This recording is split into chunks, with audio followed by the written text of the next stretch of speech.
8,000 piso kada buwan ang sweldo ng dating kasambahay na si Gina Macahilos nang magsimula siyang mamuhunan sa stock market noong 2010.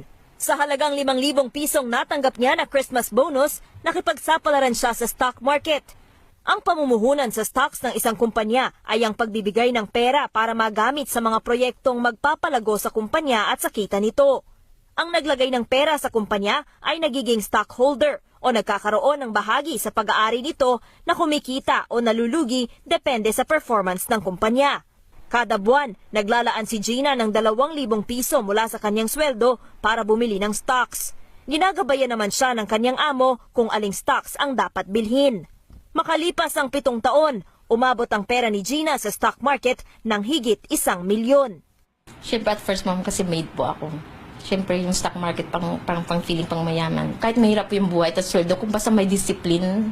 Pero paalala ng isang stock market expert, mataas ang risk sa pagbili ng individual stocks na mabilis tumaas o bumaba ang halaga. Kaya dapat ay nasa 10 to 20% lang ng kita ang ini-invest sa stock market. Pwede rin mag-invest sa mutual fund o sa index fund na sigurado ang kita. May directory ang Philippine Stock Exchange ng online brokers kung saan pwedeng magbukas ng account. Paalala naman ni Lee, mag-ingat sa mga scam at iwasan ang jackpot mentality dahil ang kita sa investment o pamumuhunan ay hindi mabilisan. Vivian Gulia, ABS-CBN News.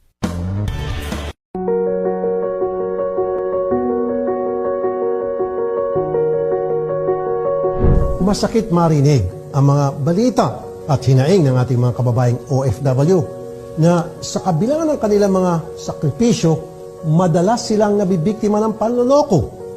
Kaya, nung malaman ko ang misyon ng IMG, gusto kong maging bahagi nito dahil buong pusong itataguyod nito na bigyan ng kalamang pinansyal ang ating mga kababayang OFW. Sa IMG, kayo ay panatag.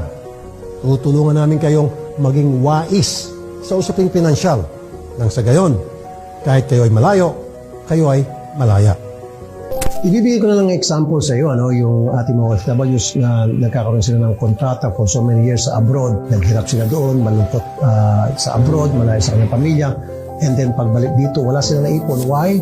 Kasi nga, nawawaldas yung kanilang mga kamag-anak, pinapadala lahat ng pera nila dito, namimili sila paano ng mga kagamitan doon. Nakakalimutan nila na kailangan pala nila mag-save, kailangan nila pala magtago ng pera, magtabi ng pera para pagbalik nila, hindi sila nagmumukhang kawawa. So it's very important that people should know how to save money. Ngayon pa lamang, tulad natin, meron tayong kaalaman tungkol sa pag-ipon.